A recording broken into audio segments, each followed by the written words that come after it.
Boa tarde, sou o professor Rodrigo, aqui do Laboratório de Ensino de História da UF, o LEUF, e vamos começar mais uma tarde, né, mais uma terça-feira aí do Lé Convida. Nós propomos esse ciclo de web debates dentro da temática Ensino de História e História Pública, que foi uma proposta que surgiu a partir de 2 trabalhos de organização que eu realizei junto com a professora Miriam Hermeto, um dossiê para a revista História Hoje, da AMPU, que é o braço, né, voltado para o ensino da AMPU, com esse mesmo tema, no ensino de História e História Pública, e agora que está no Prelo, né, o dossiê da revista foi lançado em 2019, e agora está no Prelo, ali na editora, aguardando, né, o ok final para ser publicado nesse segundo semestre. Um livro também, né, pela Letra e Voz, História Pública e Ensino de História. Então, nós tivemos essa ideia de colocar, né, propor um ciclo aí de debates, que seria presencial, mas por conta da pandemia, nós adaptamos para fazer ele online, pela plataforma aí do Laboratório de Ensino de História, em que os autores dos artigos eles tivessem a oportunidade de conversar sobre o texto produzido, e nesse movimento nós pensamos algumas temáticas que tangenciavam aí os textos nas 2 publicações. Nós já tivemos, né, uma sessão com a Sônia Vanderlei, a professora Sônia Vanderlei do CAP-UERJ. Na semana passada foi a vez da Anitta Natividade, professora do Rio Grande do Sul, juntamente com o Marcelo Abreu, da UFOP, né, trabalhando aí as questões da cultura de história. E hoje nós temos uma mesa muito importante para o ensino de história, que é práticas de educação antirracista. Nós temos uma mesa muito rica, né, com convidados muito queridos, e a quem eu já agradeço de antemão pelo duplo aceite, né, por aceitar participar das publicações, de produzir o material para o dossiê da revista e para o livro, e também por, né, disponibilizar aí esse momento aí conosco nessa tarde aí para fazer essa conversa. Então, nós temos aqui a professora Keila Greenberg, né, que é professora titular do Departamento de História da Unirio, doutora em História do Brasil pela UF, professora do Programa de Pós-Graduação em História da Unirio e também professora do Programa de Pós-Graduação Mestrado em Ensino de História, o Prof. História, do qual, inclusive, ela foi coordenadora. A professora Keila, ela tem uma série de trabalhos aí nas áreas, né, da escravidão no Brasil e no mundo atlântico, do ensino de história, da história pública, humanidades digitais.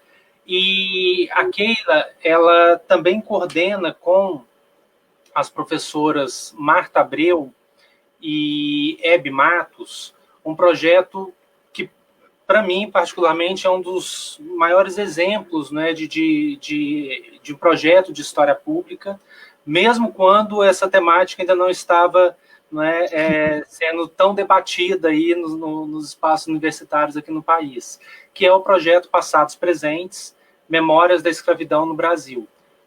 Quem não conhece esse projeto, recomendo fortemente que dê uma olhada. Eu vou colocar aqui o link no chat para quem quiser acessar.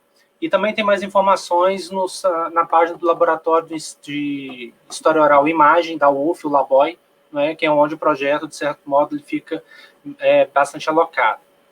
E a Keila, ela foi coautora, junto com a Marta Abreu e com a Hebe Matos, de um artigo publicado, né, no dossiê da revista História Hoje, que se chama História Pública, Ensino de História e Educação Antirracista, e que motivará essa nossa conversa de hoje. Então, professora Keila, seja bem-vinda, para esse momento aqui. Quero aqui pontuar que a professora a professora Marta, que estava prevista também para participar dessa conversa, ela, por motivos particulares, não poderá estar presente. Fica aqui o nosso abraço para ela. Tá? E quem vai fazer, né, esse diálogo aqui vai ser com a Keila, vai ser o Samuel, professor Samuel Oliveira, também é professor, né, do programa de pós-graduação de Relações Étnico-Raciais do Centro do Cefet Rio, e onde também é professor, né? O Samuel, ele é doutor em História, Políticas e Bens Culturais pelo Centro de Pesquisa e Documentação de História Contemporânea do Brasil, né? O CPDOC, da FGV, e mestre em História e Culturas Políticas pela UFMG. O Samuel é um parceiro querido de longa data, né? Das nossas raízes mineiras, não é, Samuel? Sempre bom tê-lo aí, não é, participando. E o Samuel, uma vez comigo, não é, nós coordenamos um GT de ensino de História Pública na Ampur Regional, né? E conversa com o Samuel a professora Maria Renilda, né? Prazer, Maria Renilda, estar aqui conosco. A Maria Renilda Barreto, também professora aposentada no Cefet, graduada pela Universidade do Estado da Bahia, mestre em História Social pela Universidade Federal da Bahia e doutora em História da Ciência pela Fundação Oswaldo Cruz. É professora titular do Cefet e hoje ela atua nos programas de pós-graduação do mestrado e doutorado em Ciência, Tecnologia e Educação e no mestrado de Relações Étnico-Raciais. Então, sejam muito, muito bem-vindos, não é? Samuel, Maria, Keila, e também o professor Roberto, não é? O Roberto Borges, que vai fazer aí é também coautor, não é, junto com o Samuel e a Maria Renilda, para o artigo, não é, que vai ser publicado no livro. O título do artigo Nossa, eu perdi aqui. Eu perdi o título, mas talvez os autores estão com o título certíssimo. Relações étnico-raciais, a decolonização dos saberes e a trajetória do programa de pós-graduação em relações étnico-raciais. É isso, Rodrigo. Muito bem, Samuel. E o professor, né, o Roberto, né, também trabalha, né, no Cefet Rio, né, no Departamento de Línguas Estrangeiras Aplicadas às Negociações Internacionais, professor do Programa de Relações Étnico-Raciais e doutor em Estudos da Linguagem pela UF, mestre em Língua Portuguesa pela UERJ. Atua na área interdisciplinar, com foco nas relações raciais, no antirracismo e no cinema negro. Tem como interesse de pesquisa as mídias em geral e, em particular, os filmes de longa e ou curta-metragens produzidos e protagonizados por pessoas negras. E então o professor Roberto, né, fará aí um trabalho conosco aí de nos ajudar a conduzir essa discussão, essa mesa. Antes de passar a palavra para os nossos ilustríssimos convidados, né, que estamos aqui para ouvi-los e acredito muito aprender também, né, dentro dessa temática, vale ressaltar a importância desse tema para a educação, infelizmente no Brasil, né, por todo um saber, né, das estruturas aí muito racistas, muito de preconceito e de limitações. Apenas mais recentemente que essa discussão chega com força, não é, na superfície para o campo da educação. Não que ela não existisse, não que ela não estivesse latente, mas parece que nesse século XXI, né, sobretudo os movimentos negros aí organizados e as pessoas também não necessariamente organizadas, mas atuando muito, não é, nessas questões, não é, e conseguindo colocar pautas importantíssimas aí para reconfigurar, não é, esse espaço do campo da educação. Um último recado que eu quero dar para todos que estão nos assistindo, no decorrer da fala, nós vamos circular duas listas de presença para certificação. Vamos colocar os links aqui no chat. São duas listas porque uma lista é para, não é, os participantes via o Laboratório de Ensino de História, o Prof. História e convidados, né, em geral que viram aí a divulgação. Então, muita atenção a essa lista. E há uma lista específica, porque esse projeto ele tem contato com o apoio, né, da UFMG, do Prof. História da UF, principalmente, mas é o Prof. História Rede Nacional, e a Rede Brasileira de História Pública. Mas também integra as atividades do festival Fica em Casa com a FEUF, que faz uma certificação própria. Tá? Então, tem um link também da FEUF. Então, quem está nos assistindo pelo festival, assine a lista somente do festival para ter a certificação. Pessoal, muitíssimo obrigado novamente por aceitar o convite. Passo aí a palavra para vocês. Muito obrigado. Olá, pessoal. Mais uma vez não, quero agradecer ao Rodrigo e à Miriam pelo convite, pelo duplo convite. Me sinto muito honrado, tanto de ter participado da produção do artigo com Samuel e Renilda, e muito honrado também pela possibilidade de estar aqui mediando essa mesa. Então, nós vamos iniciar a nossa apresentação com a professora Keila. Keila, você tem em torno de 20 minutos para apresentar a tua fala, e aí, em seguida, os professores Samuel e Renilda tomam a palavra e apresentam também em torno de 20 minutos. Aí, depois, as duas falas, nós voltamos para uma breve discussão e abrimos para a discussão do grupo. Um prazer enorme estar aqui com vocês, um prazer enorme ter participado do texto com vocês dois, e um prazer enorme ter lido o teu texto também, Keila. Estamos ansiosos por ouvi-la.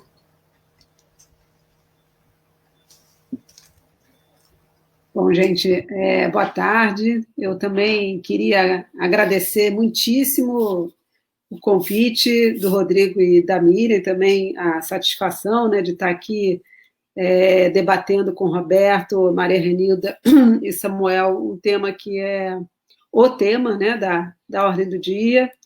Dizer que eu também estou aqui representando as minhas queridas parceiras, a Hebe Matos e a Marta Abreu, já que somos muitas também, né, e dizer que, antes de entrar propriamente no tema do texto, tem uma coisa que eu tenho muito orgulho, é justamente de atuar na universidade pública na área de ensino de história, né?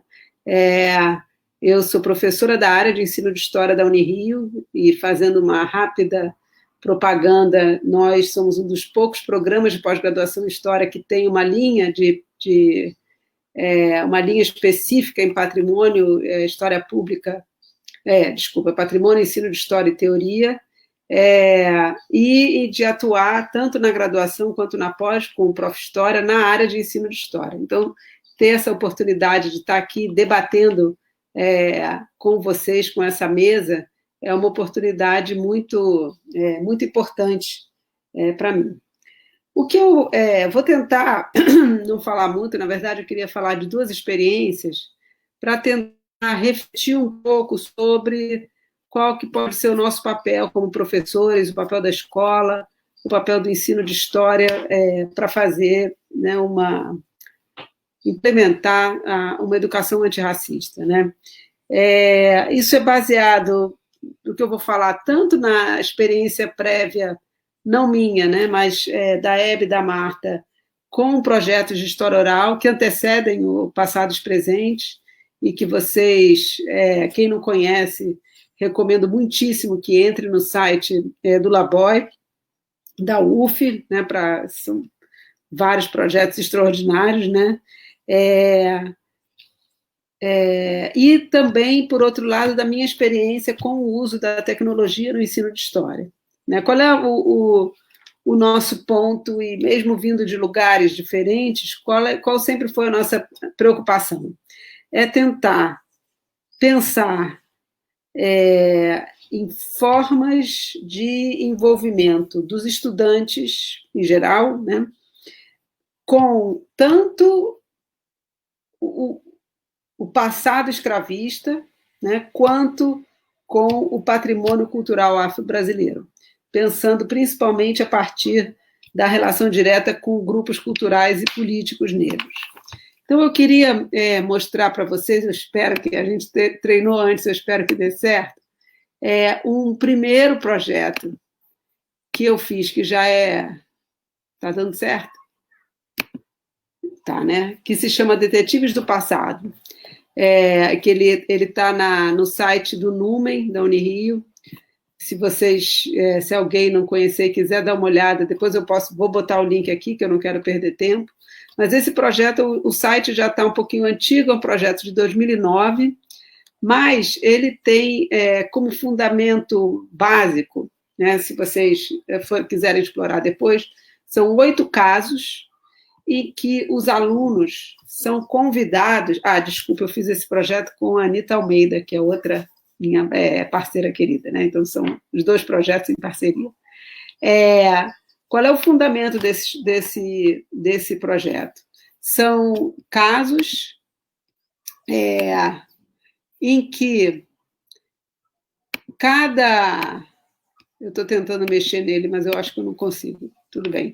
Cada caso desses é uma história real, acontecida no tempo da escravidão, no século XIX, em que o estudante ele é convidado a se colocar no lugar de uma pessoa ou escravizada ou liberta, ou que vive no meio desse mundo dos libertos e dos escravizados, e ele tenta fazer uma ação, que é ou conseguir uma carta de alforria, ou é fretar um navio para voltar para a África, e daí por diante. Todos esses casos, na verdade, são documentos, né? Eles são baseados em ações de liberdade, processos criminais, em listas, petições para os ingleses, que é o caso do retorno, tem um que é baseado num conto do Machado de Assis. Mas qual é o nosso fundamento e por que eu estou falando dele aqui? Eu estou falando dele aqui porque ele foi uma primeira tentativa, e vocês estão vendo que para essa discussão ela é até um pouco antiga já, né, tem mais de 10 anos, ela foi uma primeira tentativa de fazer com que os alunos, claro que num projeto como esse, né, mas se transportassem, de certa maneira, para uma situação em que eles não viveram. E, ao se transportar, eles poderiam, talvez, ter uma experiência diversa. Primeiro, perceber que aqueles personagens, eles não são personagens, percebê-los como protagonistas da própria história, né? E perceber que é possível ter uma ação, que eu acho que é uma ação básica educativa, que é essa de se colocar no lugar do outro. Então, esse foi o primeiro projeto Detetives do Passado, que eu convido vocês a entrarem no nosso site lá do Numen para visitar. E o segundo exemplo, deixa eu ver agora como é que eu vou compartilhar de novo aqui a tela. O segundo exemplo é justamente o exemplo que já foi citado antes, que é o do Passados Presentes, né? O link já está aí, que é um projeto que foi feito, ele foi finalizado em 2015, mais ou menos, e a ideia desse projeto, que foi feito em parceria com a comunidade Joangueira do Pinheiral e as duas comunidades quilombolas de São José e do Bracuí, a ideia foi que, a partir tanto da documentação que a gente tinha, mas principalmente a partir das entrevistas, a partir das memórias e a partir da curadoria das comunidades, a gente conseguisse fazer um material que é um material que incentiva a visitação aos quilombos. Se vocês entrarem no site, vocês vão ver que depois a gente adicionou um quarto roteiro, que é o roteiro da Pequena África, que tem uma história um pouquinho diferente, mas se vocês entrarem, vocês podem ver os três roteiros com todas as informações, com o material que na época a gente fez, etc. E aí é que vem o que eu acho que foi a grande questão que, pelo menos para mim, me fez entender melhor como é que a gente podia atuar nesse mundo, que era o que o Passados Presentes possibilita quando a gente leva os nossos alunos, né? Eu todo semestre, eu estou morrendo de saudade de levar meus alunos, porque nesse semestre com a pandemia nem aula estou dando, quanto mais levar meus alunos para o quilombo, mas há um tempo já que todo semestre a gente visita um dos quilombos, com o objetivo ou Pinheiral, né? Com o objetivo de que eles, no futuro, também levem seus alunos, e muitos vêm fazendo isso. E aí é que eu acho que vem um ponto que eu queria ressaltar, que não é a diferença em conteúdo. Claro que a gente, no Detetives do Passado, a gente está falando realmente do passado, e aqui a gente está falando do presente, como é que esse presente trabalha com a memória do passado, mas do ponto de vista da educação, o que eu queria ressaltar é o impacto na sensibilização dos alunos que a experiência de ir visitar um lugar, de conhecer as pessoas, de conversar com essas pessoas, de passar um fim de semana lá, aprender, quando é o caso, né? Aprendendo, comendo junto, dançando, aprendendo sobre o jongo, e de perceber o que significa ser uma comunidade que, ao mesmo tempo, a detentora dos nossos patrimônios mais valiosos, por exemplo, como o patrimônio do jongo, né? E, ao mesmo tempo, ser uma comunidade que vivencia o racismo, vivencia a desigualdade, são comunidades em variados graus também bastante vulneráveis. Então, essa, que eu acho que foi o pulo do gato, que nem sempre é possível, mas a gente espera que seja, é justamente pensar o que significa para crianças negras, para crianças brancas, para crianças que têm alguma proximidade prévia com o assunto, para crianças que... Eu estou falando crianças estudantes, né? Que para outros que não têm nenhuma, o impacto que é a vivência e a experiência, que, de certa maneira, foi o impacto que foi para mim, quando comecei a trabalhar tanto com a Hebe quanto com a Marta, nesses projetos, mas na percepção de qual é a importância de você deter um patrimônio cultural e, ao mesmo tempo, na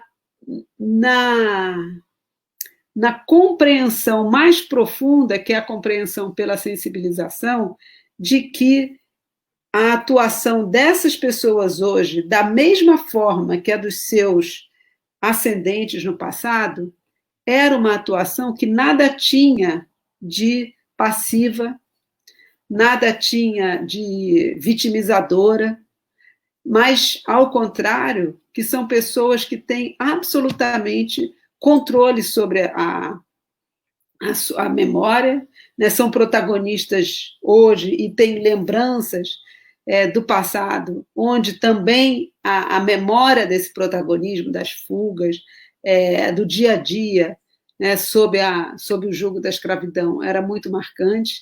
Então, o ponto que eu quero levantar, e também para não falar demais, é justamente para a gente pensar qual é o papel da escola. Queria deixar como uma reflexão, né, que é uma reflexão que eu tenho muito, e também, de certa maneira, o papel nosso na universidade, em que a gente pode contribuir para a formação de uma educação antirracista de uma maneira que vai além do conteúdo. O conteúdo é evidente, conteúdo também, né? Eu estou fazendo aqui simplificações. A ideia de apreensão, né, e de conhecimento sobre o passado é evidentemente fundamental. Somos todos aqui professores, né, de história, trabalhamos com educação e não vamos negar isso, mas eu queria fazer essa defesa justamente da importância de nós, professores, tanto da educação básica quanto do ensino superior, pensarmos em maneiras, que algumas delas podem, inclusive, ser dentro da escola, e muitas são, de se pensar essa vivência. O que significa romper com o racismo estrutural dentro da escola? E aí eu estou defendendo que justamente a possibilidade da gente fazer isso através dessas vivências. Uma última coisinha que eu queria falar antes de terminar, é que eu acho que o Prof. História, o mestrado profissional em ensino de História, que é um mestrado em rede, com cursos no Brasil inteiro, ele tem sido extremamente frutífero, eu acho, na formação de materiais que pensam justamente essa questão, né? Justamente pelo fato de ser um mestrado profissional e pelo fato de ter necessariamente que pensar, aqui eu também vou usar de novo as aspas, um produto, faz com que os professores pensem, professores da educação básica, né, pensem essas questões a partir da sua experiência na sala de aula, mas, ao mesmo tempo, deixem um produto que outros professores possam também usar. Então, se vocês, também mais um site, né? Se vocês tiverem curiosidade em olhar o site geral do Prof. História e derem uma olhada no banco de dissertações, vocês vão ver lá que tem um material excelente, justamente, e que pode ser adaptado, que pode ser usado, justamente para se pensar essa ideia da prática, né? Então, eu estou defendendo aqui de novo que, resumindo e para acabar, que essa ideia de uma educação antirracista, a gente ganha muito se a gente investir na sensibilização e na vivência e na construção de experiências coletivas com esses alunos. É isso, obrigada. Muito obrigado, Keila, pela sua fala, pela sua exposição. E agora nós vamos ouvir o Samuel e a Renilda. E aí vocês vejam aí qual de vocês dois quem fala primeiro. E estamos aqui para ouvi-los. Começar agradecendo também, estar aqui com a Keila, com a Renilda, com o Beto, com o Rodrigo, a Miriam, que não está aqui, né? E todos, é bom, né? Estar no meio dessa quarentena aí, poder conversar e ter um espaço de compartilhar conhecimento. A sala de aula faz muita falta, né? Eu acho que isso todo mundo sente, quem é professor. E, assim, a fala que eu vou trazer aqui é do artigo que eu, Roberto e Renilda, a gente participou do livro e a gente vai dividir a nossa comunicação, né? Eu e Renilda, a gente vai dividir aqui 10 minutos para cada, e eu vou falar um pouco sobre os elementos, né, conjunturais de compreensão da história pública e da Lei 10.639, dentro, que vai motivar um pouco a criação do PPR, e a Renilda vai avançar na discussão do PPR, né, do Programa de Pós-Graduação em Relações Étnico-Raciais, como que esse programa foi criado no Cefet e como que ele tem se desenvolvido. A Keila fala de uma experiência de alguém que atua no Prof. História, com ensino de História, e atua nesse debate do patrimônio, né, dos afro-brasileiros no estado do Rio de Janeiro. Tem pesquisas bastante consolidadas. Eu estou falando de um outro lugar. Eu sou professor do ensino básico no Cefet e atuo na pós-graduação, né?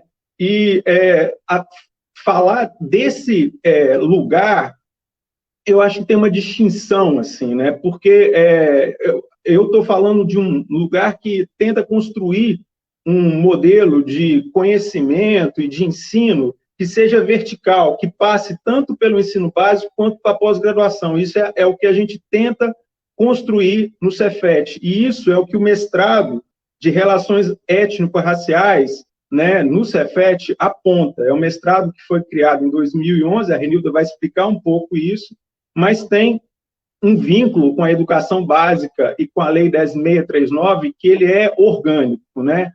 Então, eu vou falar aqui sobre 2 pontos, né, que eu acho importantes para a gente entender essa relação do PPR com história pública. Primeiro, falar desse movimento de história pública no Brasil, né, e como que a educação entra nisso, né?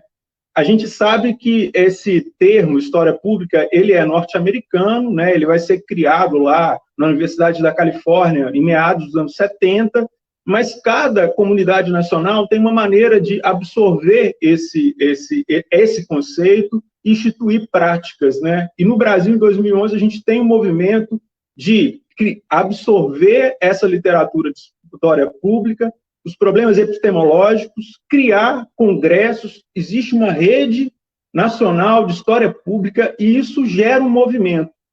E, no Brasil, isso começa em 2011 e traz uma série de questões que, às vezes, já estava colocada para quem trabalhava com história oral, já estava colocada para quem trabalhava com história do tempo presente, mas ficam mais evidentes, né? A primeira delas, que eu acho importante, é o lugar da divulgação científica dentro das academias, né? Eu acho que a história pública, ela escancara isso, né? As nossas pesquisas não chegam, muitas vezes, da forma como se deve à comunidade, ao público em geral. Então, a história pública coloca essa questão no momento que a gente vive uma reformulação dos meios de comunicação de massa, né? Um segundo ponto que eu acho que a história pública traz para a gente é a discussão sobre o que eu vejo como uma coisa que a história oral já trazia, que é como que se produz o conhecimento, né, para, com e pelo público. E o trabalho da Keila é um exemplo disso, porque ela, da Keila, da Marta, né, da Hebe, que vem trabalhando com os quilombos e produz um material, um conhecimento que é exemplar. A gente vê aí os dois sites, mas se a gente for olhar a trajetória dessas pesquisadoras, a gente vai ver muito mais coisas, né? Então, é impressionante, assim. E um terceiro ponto, que isso eu acho fundamental, que é uma aproximação dos departamentos de história, do ensino básico. Porque, por muito tempo, e eu fui formado numa geração de 2000, existia uma certa polarização entre o que era pesquisa e o que era ensino.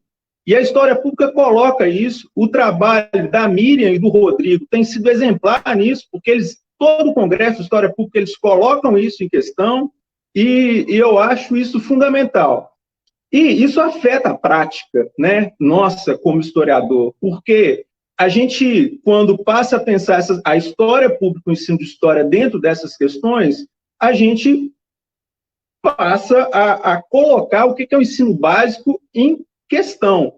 E de uma perspectiva que eu acho que é muito momento que a gente vive, né, de se abrir para demandas de memórias subalternizadas na sociedade brasileira. Então, você tem e descolonizar esse conhecimento, né? Essa história do Brasil, história da América Latina, a gente procura descolonizar isso, a gente se abre para um conhecimento que não é só produzido na universidade, mas que é produzido na sociedade, pelo movimento negro, pelo movimento dos povos originários, pelos movimentos aí de perseguidos políticos que criam também suas narrativas, a gente se abre para isso, né? E isso é fundamental nesse movimento de história pública. E o Cefet, eu vejo, e a criação do programa de pós-graduação em relações étnico-raciais está em conjunção com isso, né? O programa ele foi criado dentro de uma perspectiva de incorporar esses conhecimentos produzidos pelo movimento negro, né? E pela diáspora. E aí, esse é o primeiro ponto que eu queria construir. O Cefet, a história pública que se faz no programa de pós-graduação em relações étnico-raciais, ela está conectada a reconhecer isso, né? A luta antirracista, ela não produz somente direitos, mas ela produz um campo de conhecimento, né? E a gente está aberto para isso, é um conhecimento de matriz interdisciplinar. A gente não pode enclausurar isso dentro da história, dentro da antropologia, dentro da sociologia, e o PPR ele traz essa marca. E o segundo questão conjuntural que eu queria abordar na minha fala é a importância da Lei 10.639 e do parecer do Conselho Nacional de Educação sobre a educação antirracista, né? Que acho fundamental falar disso nesse momento, né? Porque existe um esforço de governos conservadores, né? Que a gente experimenta desde 2016, desde o golpe, que vai tirar a presidenta Dilma, no sentido de reduzir o espaço que foi construído por essa articulação institucional e política que vai estar lá, antes do governo Lula, né? Vai estar em Durban, e que vai trazer uma série de questões conjunturais que são importantes para a gente pensar a educação. A Lei 10.639, ela está numa conjuntura que é o primeiro ponto que eu acho que deve ser dito para a gente falar de educação antirracista, é o reconhecimento do Brasil em Durban de que ele é um país racista. No mundo, né, na conjuntura internacional, se a gente for olhar a história do Brasil, o Brasil era visto como um país de mestiçagem. Então, você tinha uma retórica do paraíso racial dentro da comunidade nacional. Em 2001, a gente tem uma ruptura em relação a isso, num congresso realizado na África do Sul, na Organização das Nações Unidas, porque o Brasil se assume como um país que é racista. Isso tem uma implicação política muito grande, né? Isso é realizado antes do governo Lula, mas isso tem uma implicação política tanto para a produção do conhecimento quanto para a sociedade em geral.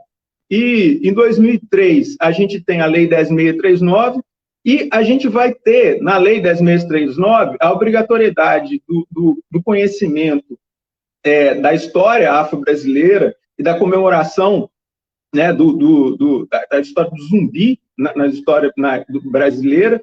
Mas eu acho que a Lei 10.639 ela traz duas coisas que são fundamentais e que a universidade e a educação básica vai demorar. E eu falo demorar porque eu atuo na educação básica, eu circulo por espaços em que tem gente que fala assim, mas será? Né? Como assim? Né? Tem dúvidas ainda, né? Mas são duas questões fundamentais. A primeira é que o racismo ele é estrutural na nossa sociedade. Todos os elementos de construção de conhecimento que tem na nossa sociedade, a gente vive num país que ele é majoritariamente, né, composto por pessoas pretas e pardas, negras, e todo conhecimento que se produz no Brasil, se você não incorporar essa categoria raça e relações raciais para pensar essa realidade, você não consegue acessar, né, essa estrutura social. Eu acho que a Lei 10.639 coloca isso para a gente, coloca isso especificamente para o conhecimento histórico, mas coloca isso de uma maneira ampla, para literatura, para artes, para vários campos de conhecimento. E a segunda coisa é aquilo que eu já tinha falado, né? Que a Lei 10.639 ela força um reconhecimento que a luta antirracista não produz só uma disputa no campo político, mas ela produz conhecimento e uma ciência social, né? Essa ciência social que vai ser estabelecida na diáspora e que tem várias matrizes, né? Falar disso é muito complexo, né? Porque você vai ter, igual o Beto investiga, né? Eu e o Beto, a gente investiga o cinema negro, você tem uma produção de conhecimento, de audiovisual, que ela é extensíssima, muito grande, né?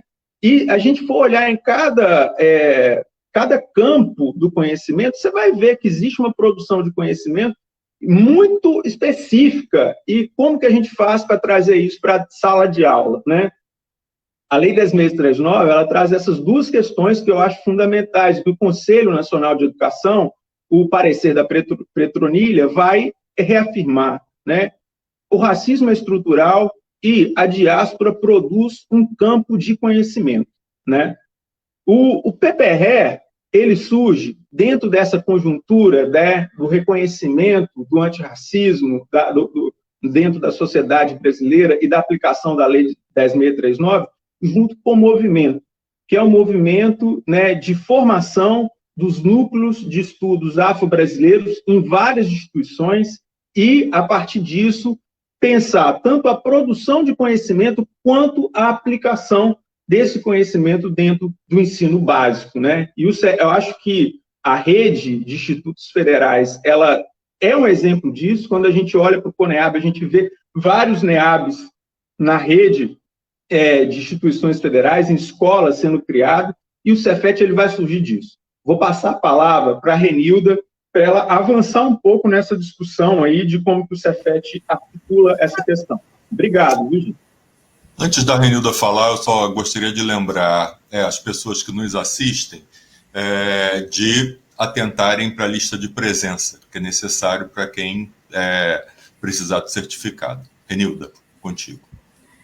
Boa tarde a todas e a todos. Quero agradecer duplamente ao Rodrigo e à Miriam, primeiro pelo convite em escrever um dos capítulos do livro que eles estão organizando, que eu tive a grande honra, o grande prazer de escrever junto com o Samuel e com o Roberto Borges. Quero agradecer pelo convite em participar dessa discussão. Um agradecimento também ao Laboratório de Ensino de História, ao público que está assistindo, né, que está nos assistindo nesse momento, e a nossa colega que está aí nos bastidores, fazendo toda a parte técnica, tornando possível esse trabalho com mais eficiência.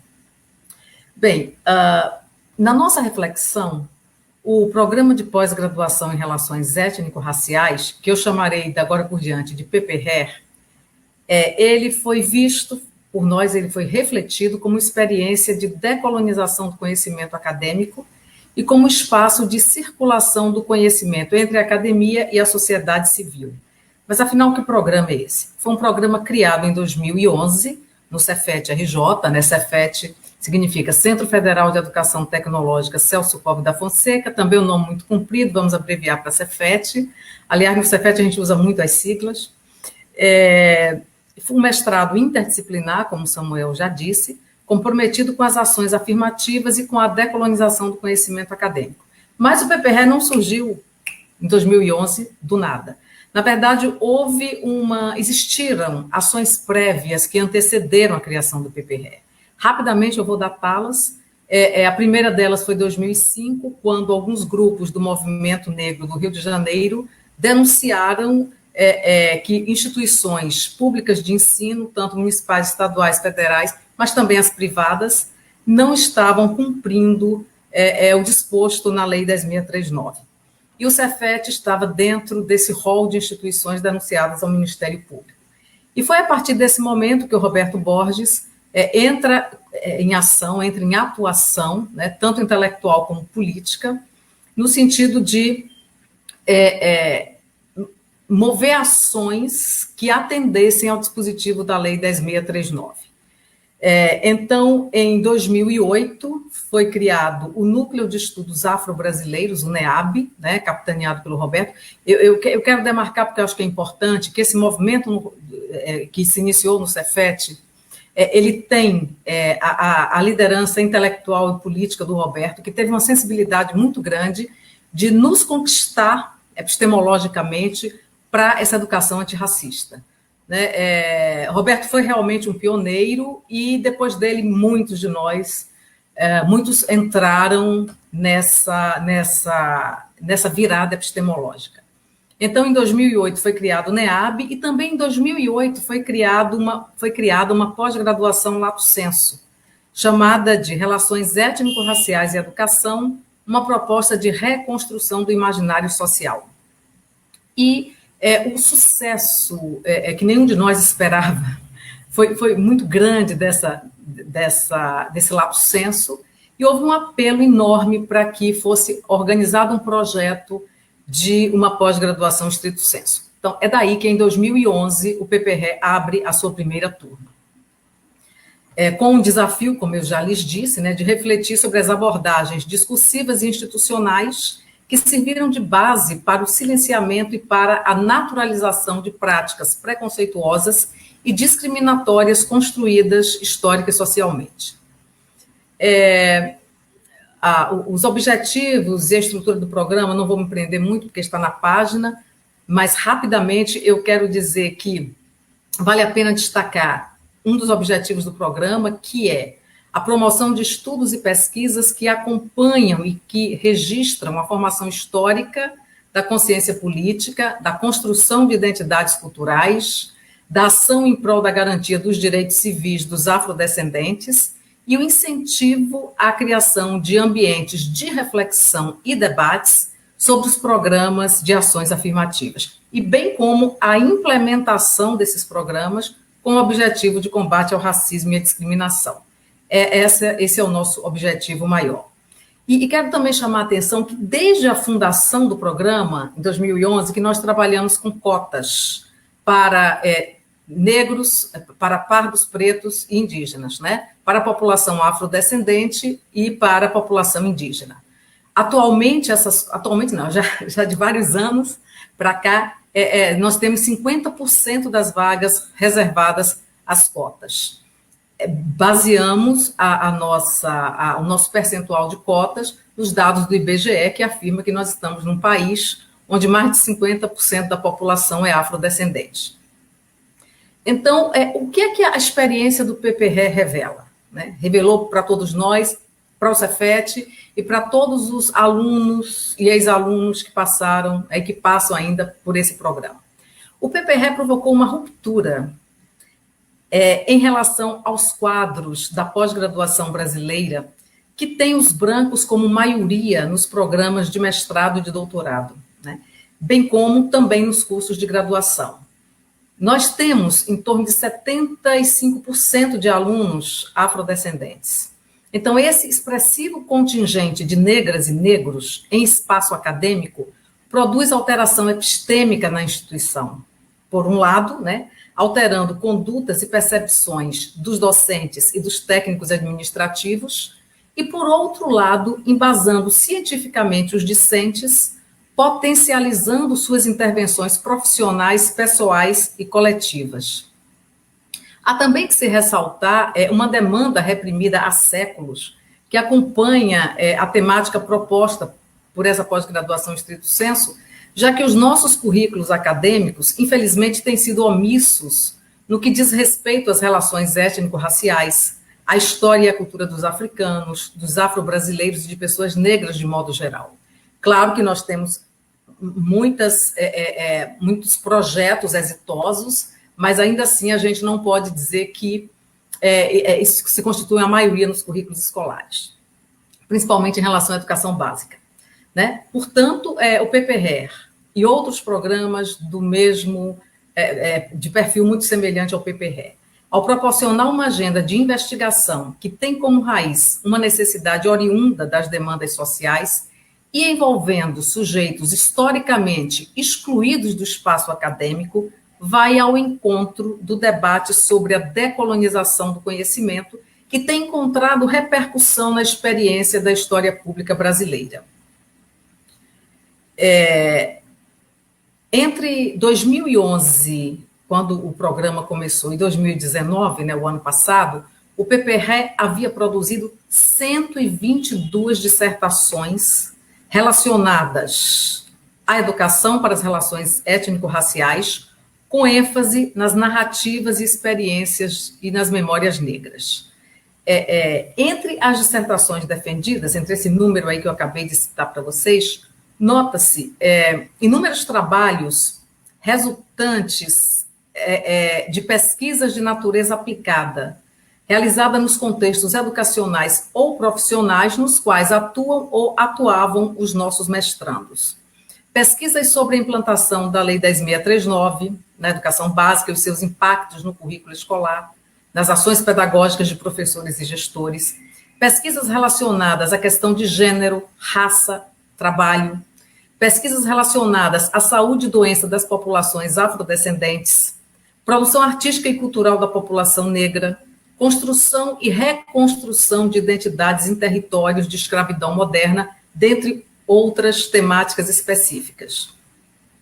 Em nossa análise, nós defendemos que essa produção, repito, venha ao encontro dos objetivos do movimento da história pública, uma vez que os produtos elaborados no âmbito do PPRE, e esses produtos são livros, artigos, filmes, palestras, seminários, projetos de intervenção social, projetos educacionais, projetos ligados à mídia, moda e outros, esses produtos todos que saem desse programa de pós-graduação promovem o trânsito de mão dupla entre a academia e a sociedade civil.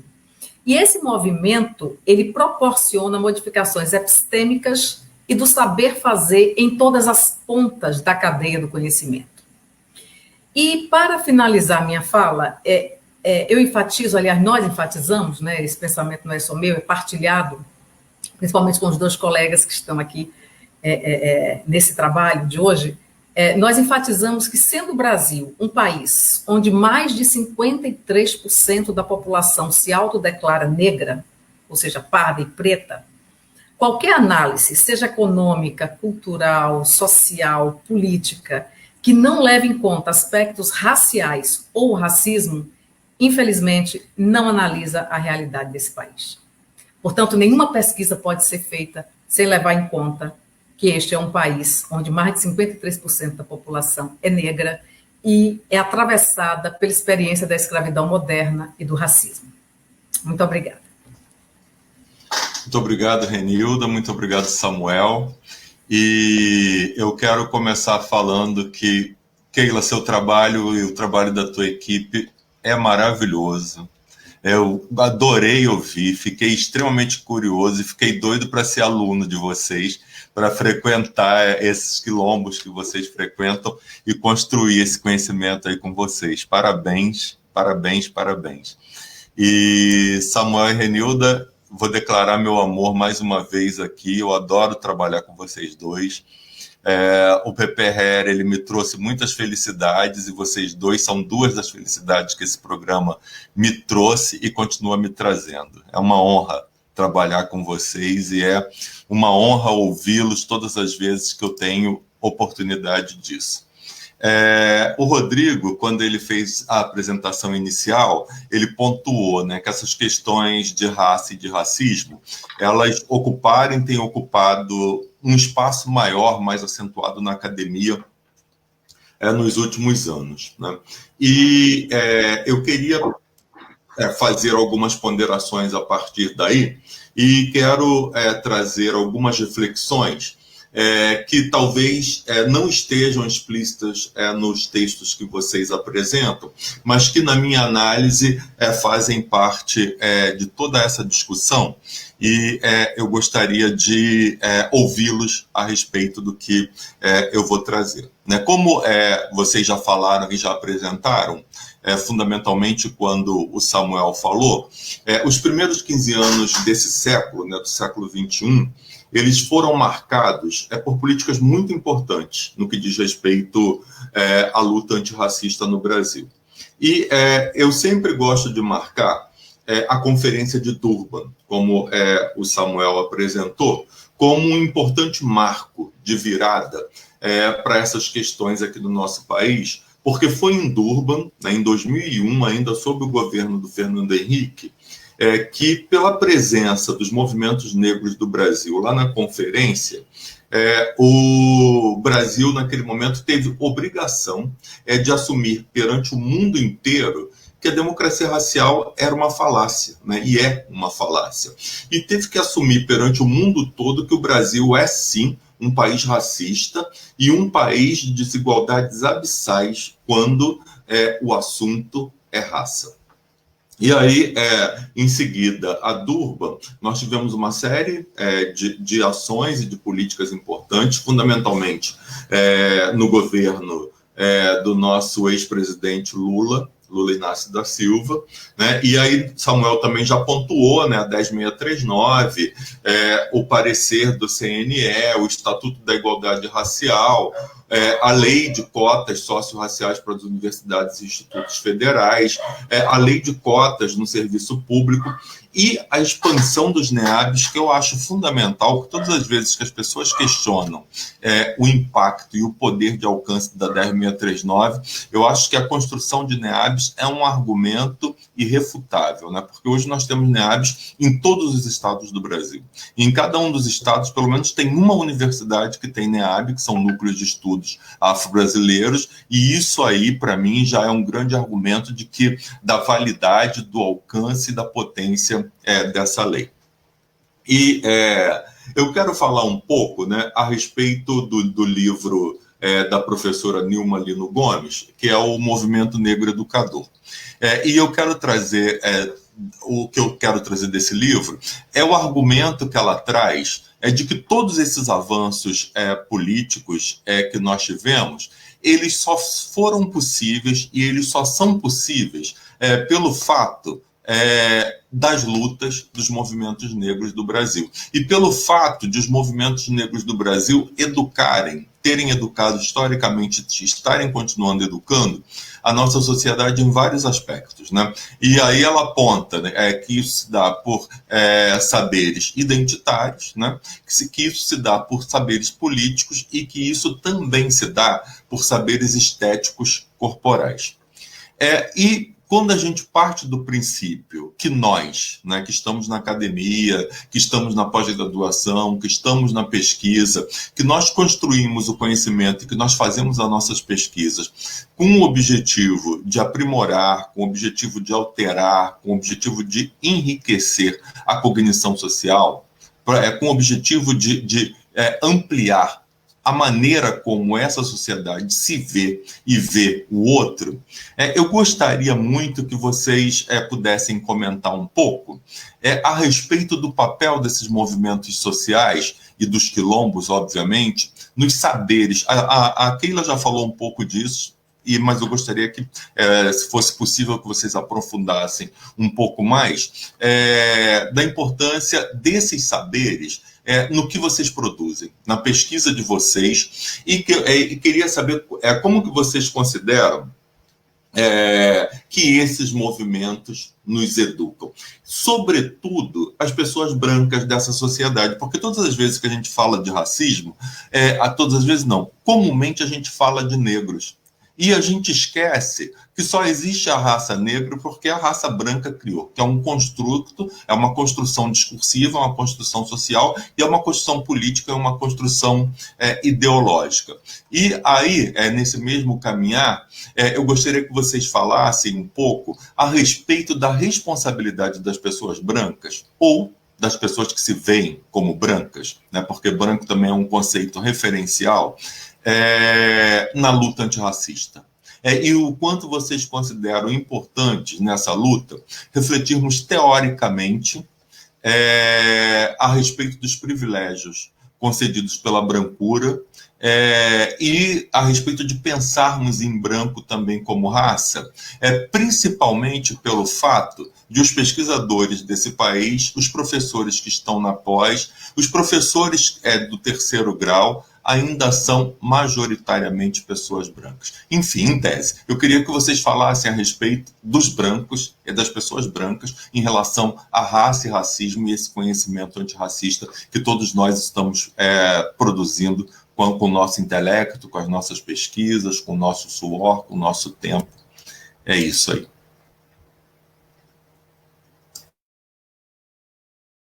Está aberto para vocês.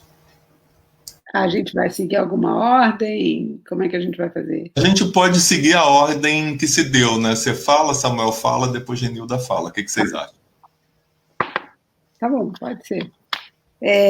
Bom, quando você começou aqui, olhando a hora para tentar marcar o tempo, quando você começou justamente a levantar essa série de questões sobre a importância dos movimentos sociais, dos movimentos negros ao longo da história, né? E aí acho que tem um ponto que acho que para quem está nos assistindo pode ser muito importante a gente ressaltar, que a abolição da escravidão em 1888 ela se deu pela atuação do principal, né, movimento social da época, que foi o abolicionismo, que, ao contrário do que na época e depois a historiografia continuou ressaltando, foi um movimento com a participação intensa tanto daqueles que ainda estavam escravizados, quanto dos intelectuais negros abolicionistas, que eram muito mais, né, as pessoas acham que né, os abolicionistas são aqueles que estão no parlamento, aí lembram do Nabuco, aí pensam no André Rebouças e o Patrocínio como exceções e pronto. Não.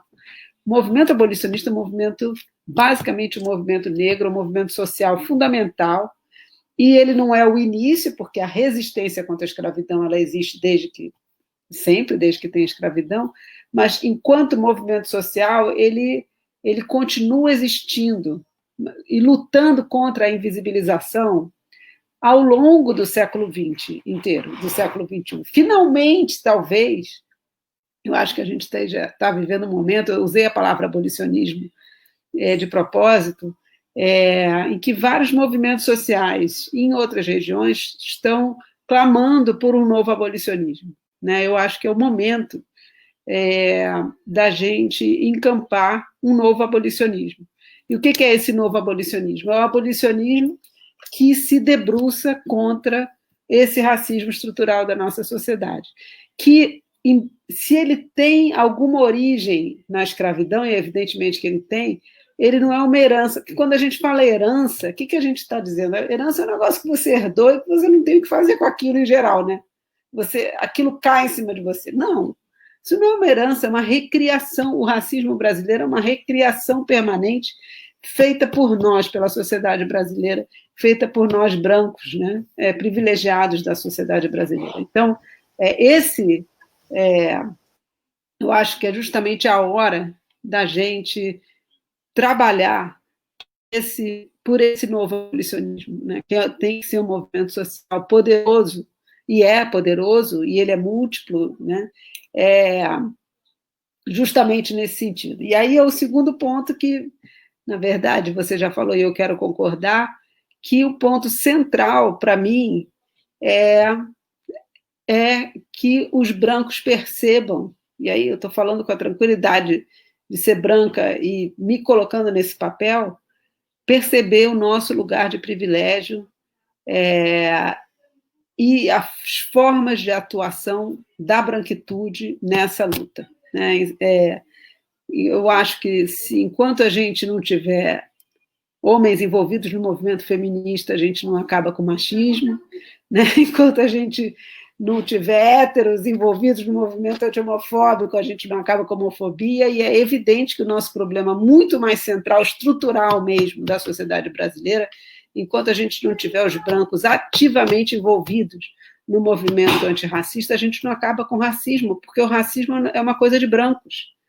Né? Quem inventa o racismo são os brancos, e nós, os descendentes, embora não tenhamos inventado, nós nos beneficiamos cotidianamente dessa estrutura. Então, eu só queria dizer, Roberto, que eu acho que a gente tem uma educação específica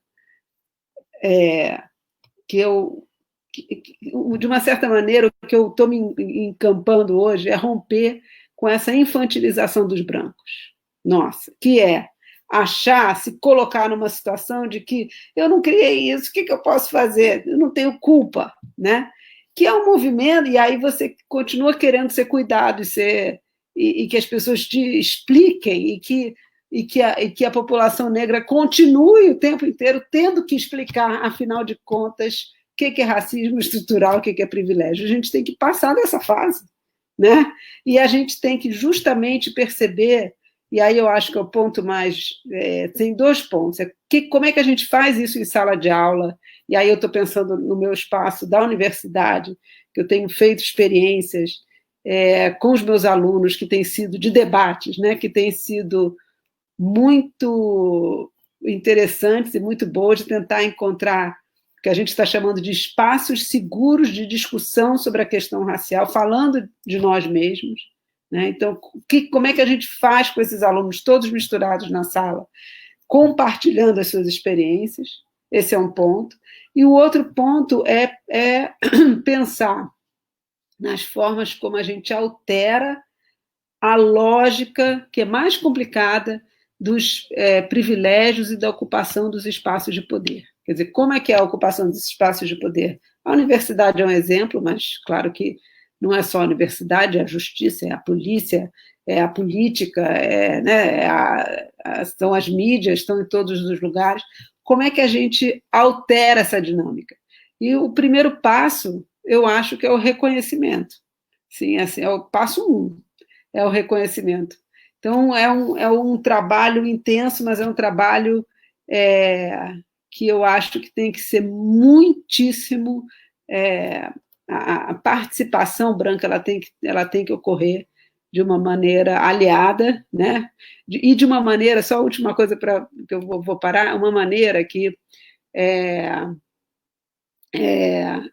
que se desenvolva. A gente tem falado muito sobre o lugar de fala, né?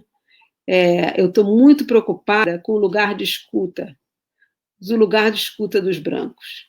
Né? Então, a gente precisa desenvolver formas de escutar o que a gente não está escutando.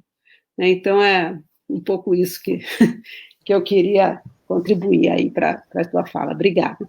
Muitíssimo obrigado, Keila. Concordo com tudo que você falou, com tudo. Muito obrigado. Samuel. Eu adorei ouvir a Keila também, ouvir o Beto, né? É sempre bom. E, assim, eu acho que tem a primeira questão, que é isso, né? A gente tem uma luta do movimento negro, dos movimentos sociais, que são lutas não só por direito de cidadania, mas que produzem um conhecimento, né? Se produz conhecimento social na luta, e esse conhecimento ele é estético, ele é político, é um conhecimento de base social complexa, que questiona as epistemologias que são construídas no universo acadêmico, e isso afeta todas as áreas. Eu vou dar 2 exemplos dentro da minha prática, né? Eu sou um pesquisador de história urbana, né? A minha origem é estudos de história urbana. E no urbanismo, existe um silenciamento completo dessa categoria raça, né? O urbanismo é uma ciência que surge na década de 1920, existe um silenciamento dessa categoria raça de diferentes maneiras. E esse silenciamento, quando a gente olha as experiências da história brasileira, em geral, história das cidades brasileiras, esse silenciamento ele vem junto com a perspectiva de embranquecimento dos espaços.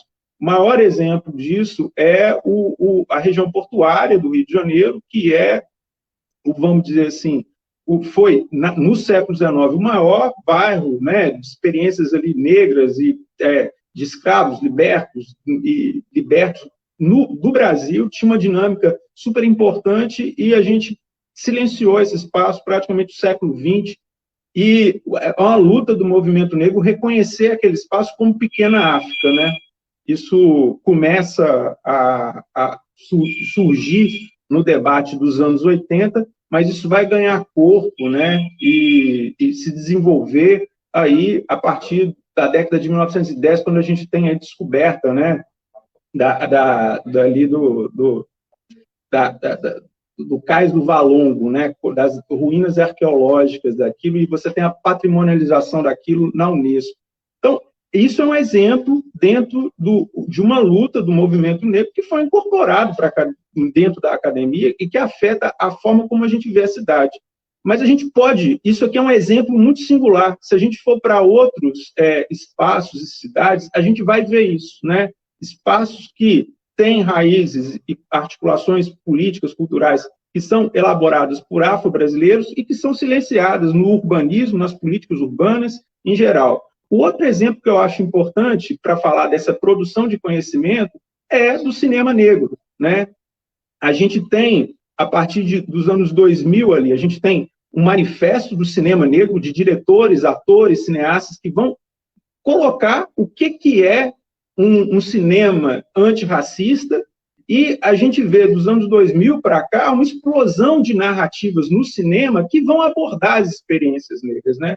Que essa é uma pesquisa que eu tenho muito prazer e muito orgulho de fazer junto com o Roberto, né? Que a gente investiga essas estéticas e essas narrativas que são construídas, e são construídas dentro de uma perspectiva diaspórica, porque não é só diretores brasileiros que criticam essa brancura do cinema nacional, mas que incorporam narrativas e estéticas que são produzidas em África, são produzidas no Caribe, são produzidas nos Estados Unidos. Então, você tem um conhecimento estético e político que afeta tudo isso. Não dá para fechar o olho, né, quando a gente fala de produção de conhecimento, de cultura, não dá para fechar o outro para essas disputas do movimento negro que geram conhecimento na diáspora, né? E isso é algo importante. Agora, sobre a segunda questão, né, eu acho o seguinte, né, para a gente falar de racismo, a gente tem que falar de privilégio branco, e principalmente pelo lugar que a gente se coloca dentro da academia, onde a maior parte dos nossos colegas, e eu também me reconheço aqui, né, sou socialmente identificado como branco, e a gente tem que falar desse privilégio, tem que colocar isso em questão, porque a gente só muda essa estrutura social e a gente consegue questionar isso quando a gente coloca isso em perspectiva, né? Eu acho isso fundamental. E eu vejo o seguinte, né? Eu fico vendo, né? Eu sempre procurei estabelecer, dentro das minhas pesquisas, um diálogo com os movimentos sociais, né? Isso é uma característica do que eu faço como pesquisador. E tem muita gente que fala de justiça social, cidadania e tal, sem considerar a categoria raça, sem considerar que o racismo ele é estrutural. Não há como. A gente só conseguiu ter avanços no sentido de combater a injustiça social de 2000 para cá, né, num conjunto de políticas, porque houve um questionamento sobre raça, né, e o racismo, como que ele atua de forma a marginalizar grupos, e teve uma política no sentido de reverter isso, né? Então, não há como se discutir cidadania e justiça sem tratar dessas questões, né? No Brasil.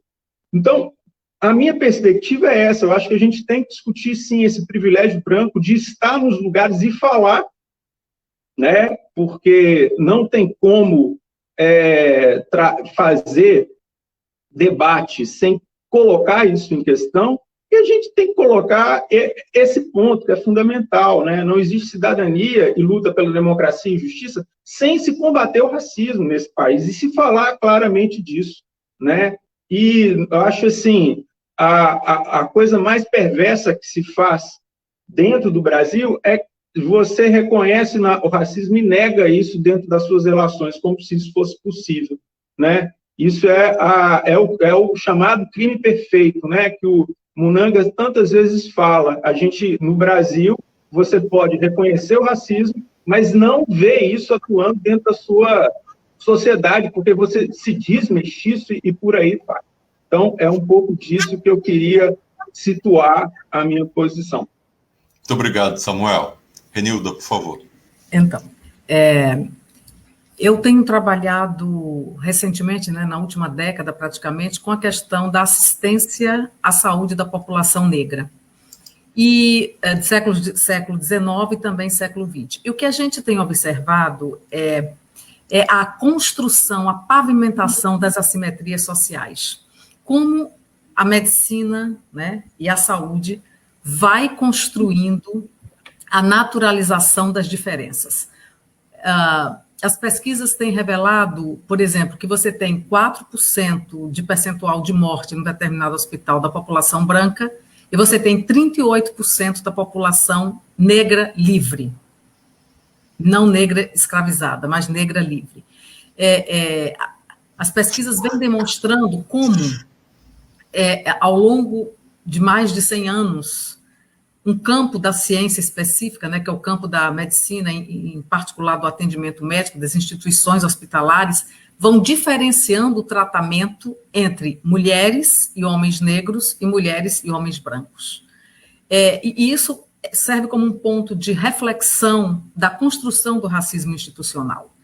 Nós sabemos, a etnografia feita pela antropologia mostra, por exemplo, casos de maternidades onde as mulheres negras são efetivamente tratadas de modo diferente no momento do pré-natal e no momento do parto. Sabemos que o índice de mortalidade de mulheres negras supera muito o índice de mortalidade de mulheres brancas em relação ao parto.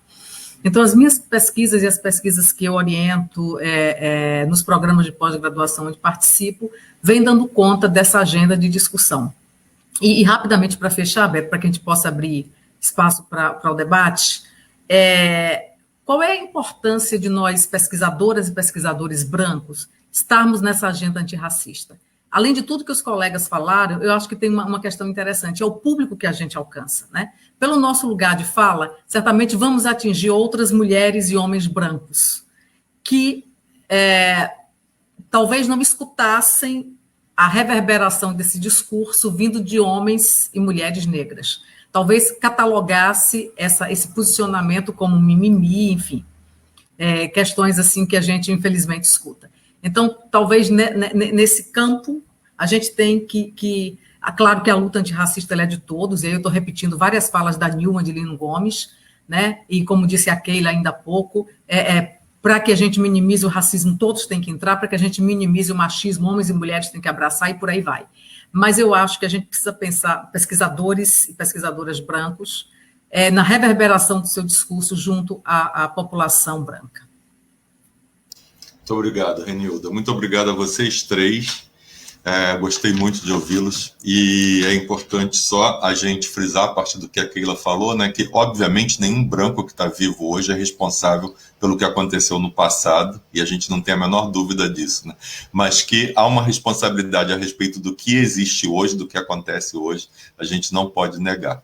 Nós estamos aqui com uma série de perguntas, e eu vou ler 3 perguntas no primeiro momento, e aí, para nós dinamizarmos o tempo, eu acho que a gente poderia, cada um de vocês responder uma, ou se forem específicas, aí só uma pessoa responder para nós podermos dar conta de todas elas. O que vocês acham? Pode ser assim?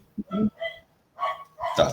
Então, olha só, nós temos uma primeira pergunta que é o seguinte: como articular esse conhecimento produzido pelas universidades em prol de uma educação antirracista e o conhecimento prática pedagógica dos professores que estão no chão das salas de aula? Essa pergunta é do professor Tiago Dionísio, da Universidade Federal Rural do Rio de Janeiro. Nós temos uma segunda pergunta, que é da Sandra Maísa, e ela nos diz o seguinte: boa noite a todos, sou mestranda do Prof. História e gostaria que os professores comentassem sobre a especificidade dos desafios nos quilombos urbanos, considerando identidade, resistência e políticas públicas. E uma terceira, essa é específica para o Samuel, que é da Silvana Reis da Silva Cerqueira. Ela diz: professor Samuel, como você avalia a história pública no BNCC? Vamos parar nessa, aí vocês respondem e a gente segue para as outras, ok? E aí vocês distribuem aí a melhor forma, quem se identifica com cada uma das perguntas. Como tem uma específica para o Samuel poderia começar por essa aí. E aí, essa aí, a dos quilombos urbanos fica com a Keila. Eu acho que ela tem todo o conhecimento. Acho que isso é bem legal ouvir ela falar sobre isso. E, assim, olha, como que eu vejo o BNCC? Eu acho que para a gente falar de história pública e BNCC, a gente tem que dar um passo antes e pensar o que é o BNCC. O BNCC, ele vinha sendo discutido de forma ampla, democrática, desde o final da década de 2000, né? E a forma como ele foi implementado ali, a partir de 2017, 2018, e veio essa discussão, foi de uma maneira brusca, atabalhoada e suprimindo esse debate democrático, com os grandes lobbies, né, desse pessoal que produz material, que deseja essa mercantilização da educação, criando, né, quase que códigos. A gente, como professor de história e como professor da educação básica, a gente fez um movimento de questionar isso. Mas o resultado que está no BNCC não é satisfatório para nenhuma disciplina, né? Eu queria frisar isso.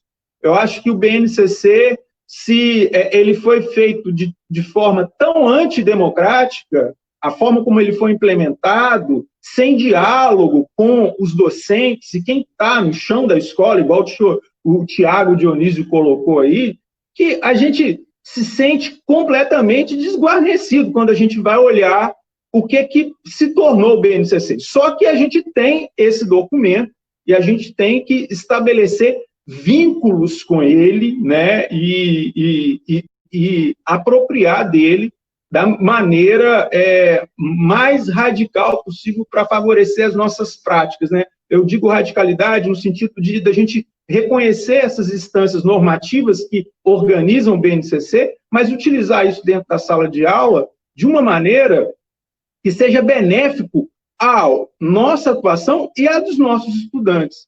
E aí, assim, o que eu vejo da relação do BNCC com a história pública é o seguinte: a história pública, ela possibilita, né, e aí eu acho importante isso, os questionamentos da história pública, ao enfatizar a pergunta se produz o conhecimento com quem, para quem e pelo quem, né, é uma questão epistemológica. E a história está sendo produzida com quais parcerias, para quem que está. Ela coloca questões que são éticas, estéticas e políticas que ajudam a gente a pensar estar dentro da sala de aula, né? Eu acho isso, o movimento, a história pública faz isso de forma bastante emblemática, né? E aqui, o meu desacordo com todo mundo, tem uma comunidade de historiadores que fala: história pública para quê? Né? A história já é pública, não reconhecendo que esse debate epistêmico, ele traz questões que são importantes para a gente pensar o ensino.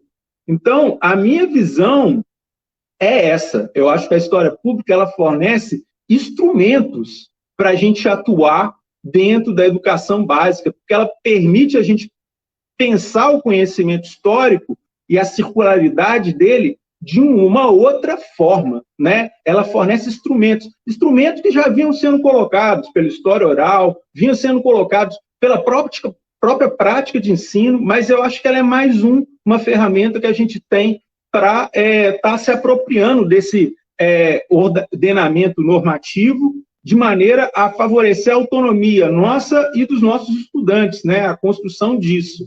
E o ponto central que eu acho que a história pública traz, né, e que os trabalhos aqui mostram, é que a história pública ela abre a perspectiva de incorporar demandas de memória e, mais do que isso, demandas de produção de conhecimento que são da sociedade para dentro do campo da história e para dentro do campo do ensino de história. Então, essa articulação ela é fundamental para a gente construir o chão da escola, né, como um lugar de construção de autonomia e emancipação, né? É nessa perspectiva que eu vejo, né, como que a história pública pode auxiliar aí a gente ler esse ordenamento do BNCC de forma proveitosa. Obrigado, Samuel. Keila, você pode responder? Bom, a pergunta da Sandra, né? Eu não sou especialista nos quilombos urbanos também, mas o que eu acho essencial para se pensar é que, é claro que tem uma especificidade básica, e principalmente nas cidades grandes, né? Se pensar uma cidade como Pinheiral, que é uma cidadezinha pequena, e uma cidade como Rio de Janeiro, os quilombos urbanos vão se configurar de uma maneira totalmente diferente, né? O Rio tem, se eu não me engano, tem 5 quilombos urbanos, 5 quilombos reconhecidos na cidade do Rio, sendo que o da Pedra do Sal é o primeiro, que foi, inclusive, certificado a partir do laudo que a Hebe e a Marta fizeram. Quais são os desafios? Os desafios são justamente a relação com o território, né, que é uma relação... O que eu acho que é interessante, para começar de novo, é pensar que a relação dos quilombos rurais com o território e com a história também não é uma relação simples nem dada, né? Ela é principalmente uma relação construída a partir do novo significado novo significado dado aos quilombos a partir da Constituição de 88. Isso se aplica tanto aos quilombos rurais, os quilombos que não estão nas cidades, como aos quilombos urbanos. Então, acho que o primeiro passo é esse, é entender o que constitui esse novo quilombo, que não é necessariamente composto por pessoas que descendem, né, acho que essa definição já está superada, que descendem de fugitivos ou de pessoas que escaparam da escravidão. E no caso dos urbanos, muitas vezes não tem uma origem que remonta lá para o tempo da abolição, mas sim comunidades negras que vão se constituindo no pós-abolição e que, algumas de forma mais evidente do que outras, estabelecem uma identidade entre elas. Eu acho que o desafio é justamente o desafio da cidade, mais ainda do que os demais desafios, como no caso da relação com o território. Acho que o Quilombo da Pedra do Sal é um exemplo excelente para a gente justamente pensar a importância da Pedra do Sal, a importância simbólica, a importância cultural, a importância política do Quilombo naquela região, mas, ao mesmo tempo, as suas vulnerabilidades, a dificuldade dos quilombolas da Pedra do Sal de ficarem lá, né, de permanecerem no lugar, de não serem expulsos pela especulação imobiliária, que, principalmente na época na época das obras do Porto, foi uma questão muito importante. Então, essa manutenção no espaço e essa circunscrição do espaço também, do território, ela é um dos maiores desafios, né? Obrigado, Keila. Renilda.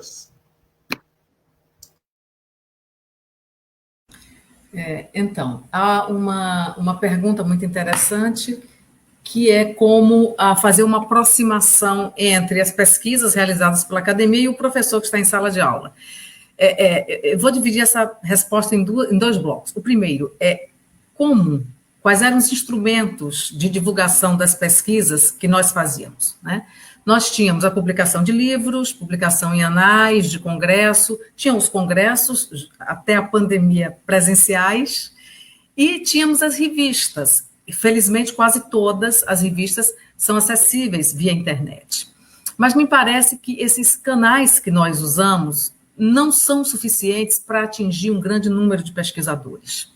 Eu sinto particularmente muita falta de nós, professores, historiadores, pesquisadores, ocuparmos ocuparmos espaços, por exemplo, nas televisões, porque ainda é um meio de comunicação que atinge um grande percentual da população brasileira. Programas de rádio, programas de televisão. Aqui no Brasil, nós não criamos esse canal não ocupamos esse espaço, né? Mas a pandemia, aí vem a segunda parte da minha resposta. Eu acho que a pandemia está nos oferecendo uma experiência interessante, né? Por exemplo, a realização de um evento virtual. Eu tenho observado que a gente tem atingido um número infinitamente maior de ouvintes de que tínhamos nos eventos presenciais, nos congressos presenciais. As nossas aulas virtuais, elas têm tido uma repercussão muito maior do que, né, tinha nas nossas aulas apenas com alguns alunos. Não que eu acho que a gente deva supervalorizar esse meio de comunicação, não é isso. Mas eu acho que é ocupar esse espaço, né? Porque aí a gente pode promover talvez uma ampliação maior do público ouvinte, do diálogo, e democratizar mais esse conhecimento. Porque quem nos ouve pode acessar essa discussão com um custo muito pequeno, ou de repente a custo zero, e assistir no seu tempo. Então, o fato de estarmos usando as redes sociais para ampliar esse debate, eu penso que talvez seja uma das alternativas de aproximação entre a pesquisa nesse campo das educações para as relações antirracistas e os professores que estão em sala de aula, além de nós, porque nós também estamos em sala de aula.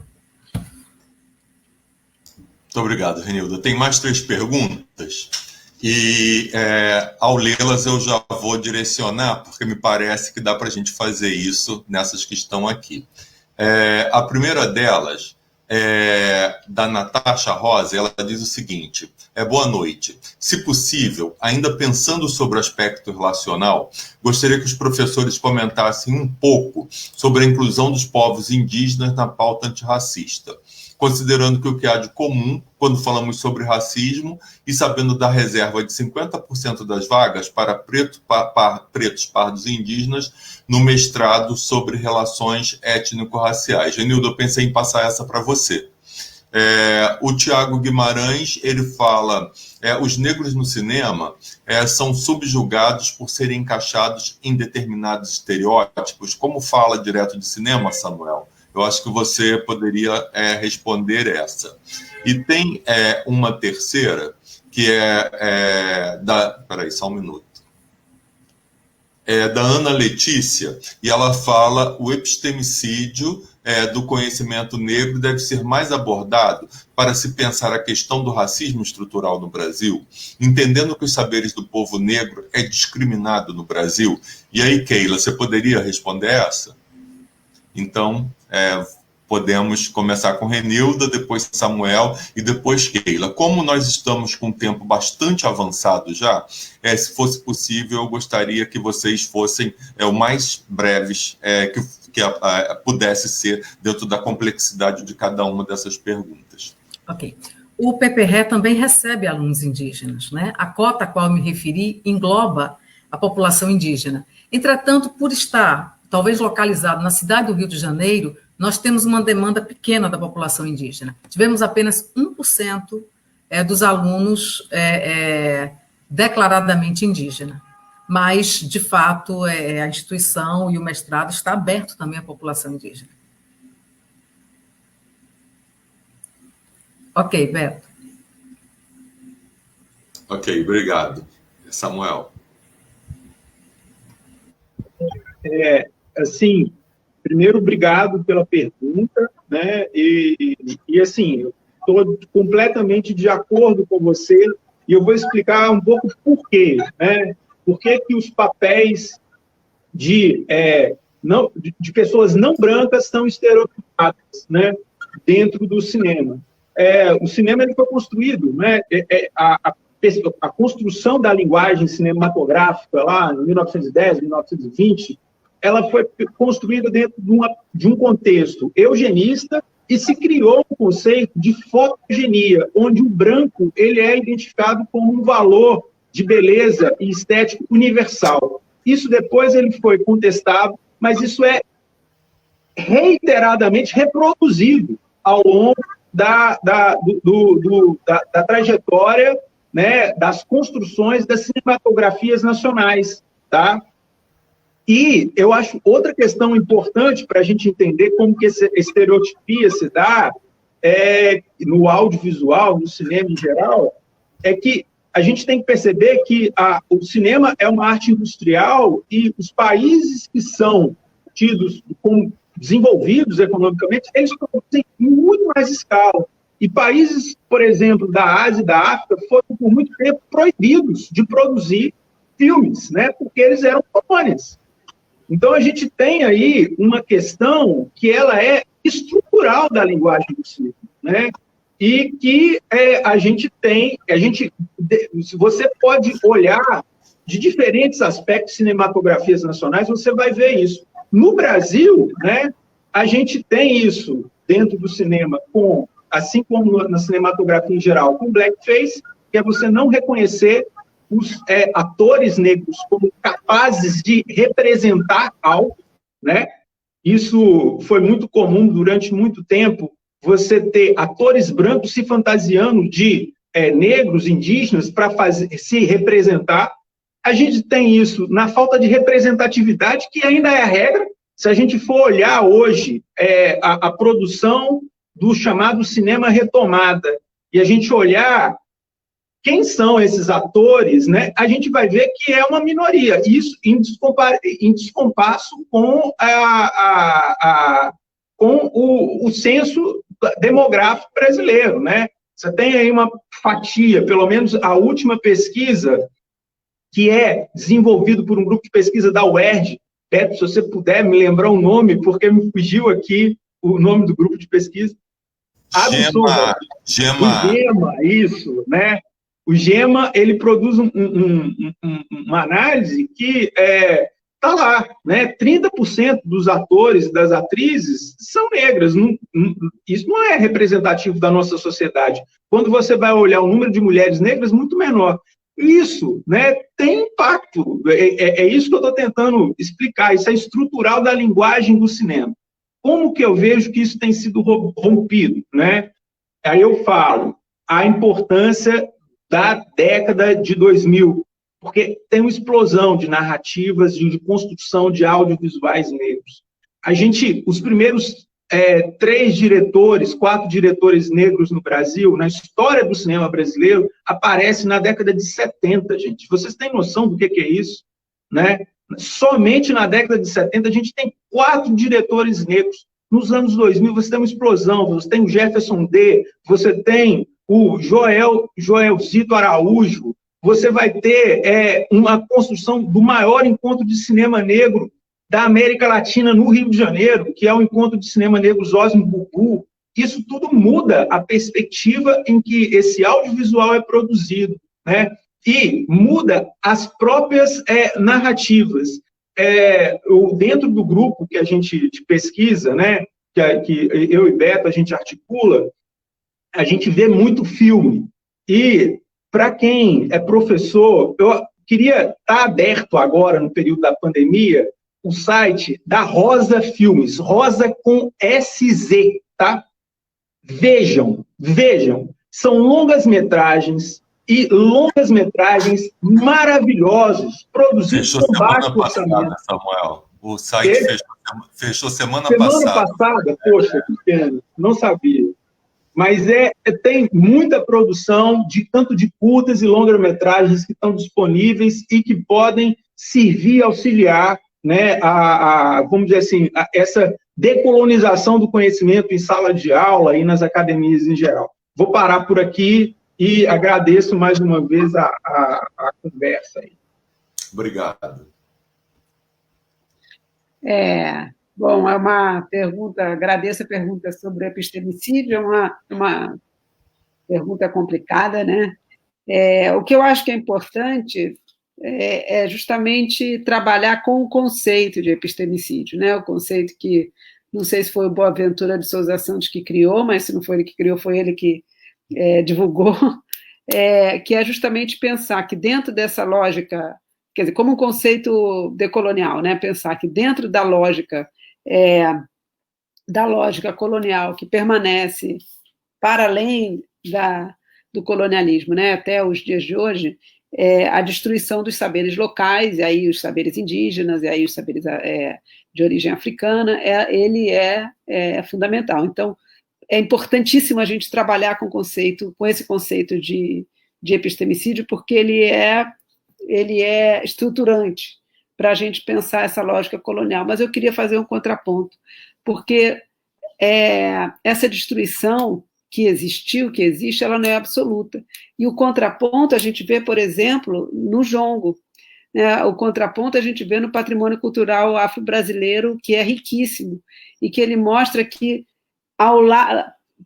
que para e passo, né? Que lado a lado, esse projeto de epistemicídio, né? Esse projeto, que é um projeto de assassinato dos saberes locais, dos saberes próprios, dos saberes alternativos, ele não tem como ser absolutamente bem-sucedido. E é nessa resistência, e é na resistência cultural, e é na sobrevivência, e é nessa reinvenção que eu acho que a gente tem que apostar na nossa virada. Muito obrigado, Keila. Bem, eu quero mais uma vez agradecer ao Rodrigo e à Miriam pelos convites, né? Quero agradecer a todas as pessoas que ficaram aqui conosco até o momento e a todas que enviaram perguntas também, contribuíram magnificamente para a nossa discussão, para a nossa análise. E eu vou passar a palavra para cada um de vocês fazerem as considerações finais. E aí, depois que vocês fizerem, Rodrigo assume para finalizar o nosso encontro. A gente pode fazer com Renilda primeiro, Keila, depois Samuel, e aí o Rodrigo assume. Muito obrigado a cada uma de vocês, a você, Samuel, e aprendi muito ouvindo vocês e foi muito prazeroso. Muito obrigado. Então, eu quero aproveitar esses segundinhos para reiterar os agradecimentos, né? Essa possibilidade de discutir essa temática, agradecer ao convite do Rodrigo, da Miriam, dizer o quanto é prazeroso ver a Keila, o Samuel e o Roberto. E agradecer também as pessoas que estão nos assistindo e que enviaram perguntas.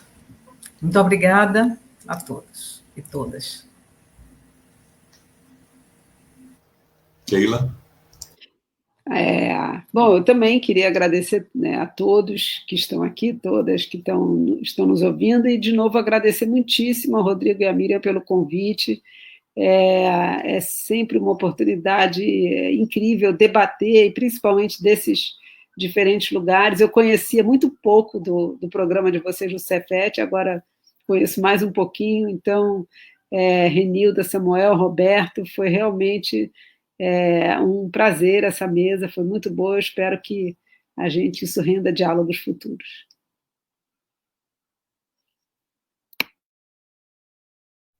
Eu também queria agradecer muito, né, o Roberto, a Renilda, a Keila, e principalmente o Rodrigo e a Miriam, por ter construído esse espaço no meio da pandemia, né? Acho que deve ter sido muito difícil, né, Rodrigo? De construir essas ferramentas e essas estruturas, e, assim, eu acho que eu fiquei muito feliz, tanto de participar do debate, quanto das perguntas, e eu queria muito agradecer aí todo mundo que participou, tá bom? É isso aí, obrigado, gente.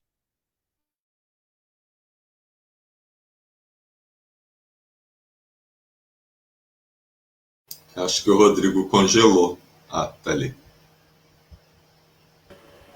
Bem, Nossa, uma tarde super agradável. Quero muito agradecer aqui em nome da Miriam, que nos acompanhou aqui nos bastidores também, do Laboratório de Ensino de História, pelo pronto aceite de, né, o convite aí, a participação e uma fala tão qualificada e tão importante, né, para esses momentos, não apenas da temática, né, de uma educação antirracista para um país racista como o nosso, né, mas também pelo próprio momento, né, de muita insegurança e muito deslocamento que nós estamos vivenciando por conta, né, da pandemia e do pandemônio. Né? Então, acho que é muito importante, né, reforçar essas redes, reforçar, né, essas temáticas. Nós temos caminhado, né, e os nossos avanços sempre são juntos, né, sempre são com trabalhos, né, de longo prazo. Na educação nada é para ontem, não é? Existe uma urgência, mas as transformações elas são muito demoradas. A gente vê aí o que o Samuel citou, não é, da lei 10.639 de 2003, que, ou seja, nós já temos uma geração formada, não é, do sexto, do primeiro ano, com 6 anos de idade, saindo no ensino médio, né, formado dentro dessa concepção da lei. E ainda assim há tantos, né, mal entendidos e há tantas dificuldades de se operacionalizá-la. Em 2008 ela é ampliada, né, ela é reformada para considerar também a população indígena. Né? Então é muito interessante ver, né, uma tarde como essa, em que reforça alguns pontos que nós temos trabalhado, né, procurado, junto com vários tantos parceiros,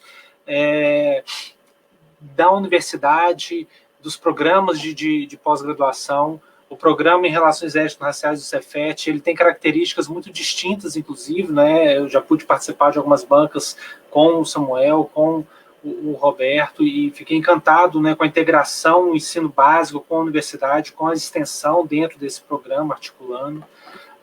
Os projetos, né, aí tocados pela Keila, que eu conheço bastante, aí, principalmente pelo Laboy, essa faixa, né, do Passados Presentes, mas outros também. Gerou um conjunto de 4 DVDs, né, 4 filmes, documentários lindíssimos, maravilhosos, né, um exemplo de autoridade compartilhada. E todo esse trabalho, essa discussão é muito importante. Né, é uma discussão política, é uma questão socialmente viva, é uma questão que exige de todos nós, e nós, professores, na sala de aula, precisamos, né, estarmos cada vez mais preparados. E acho que o que a Keila coloca, né, do lugar de ouvir, né, sobretudo, é fundamental para os professores também, né, estarem preparados para lidar com as questões, né, de um racismo, as questões do preconceito, as questões da intolerância dentro da sala de aula, que sempre aparecem. E muitas vezes preferimos fechar os olhos, né, para não ter que enfrentar. Né, é mais confortável, né, fazer vistas grossas do que, né, enfrentar, né, de frente mesmo ali atitudes como essa. E, enfim, quero muito agradecer, muito mesmo agradecer a participação de todos vocês dentro desse ciclo, que, como a Renilda colocou, tem tido uma audiência muito bacana. Então agradeço também o pessoal que nos acompanhou. Estamos com 1h43 de exibição, né? Então realmente extrapolamos bastante o tempo, mas acho que a própria temática ela suscita muitas dessas observações. E fica aí já o convite para a próxima terça-feira, né? O Lé convida, sempre às 17 horas aqui no canal do Facebook.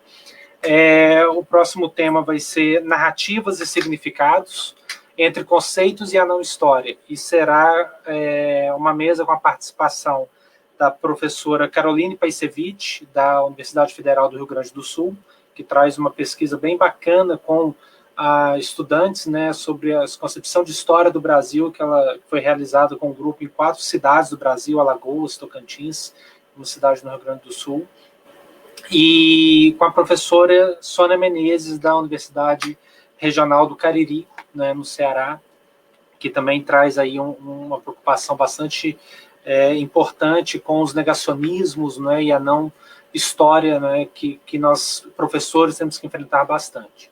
Então, fica aí o convite para todos, né, muito bacana ver a quantidade enorme de professores do ensino básico, né, participando aqui dessa dessa comunicação, o Samuel, né, que fala aí do ensino básico, questões próprias da sala de aula, e ressaltar também a importância do Prof. História nesse processo, né, que traz, né, todo um conjunto de questões, né, do dia a dia, do chamado chão da escola para a universidade, e faz oxigena de uma forma bastante produtiva esse processo. Pessoal, muitíssimo obrigado, fiquemos todos em paz, tá? Lembrando que essa live ela fica gravada no canal do LE. Tá? Boa noite para todos. Tchau.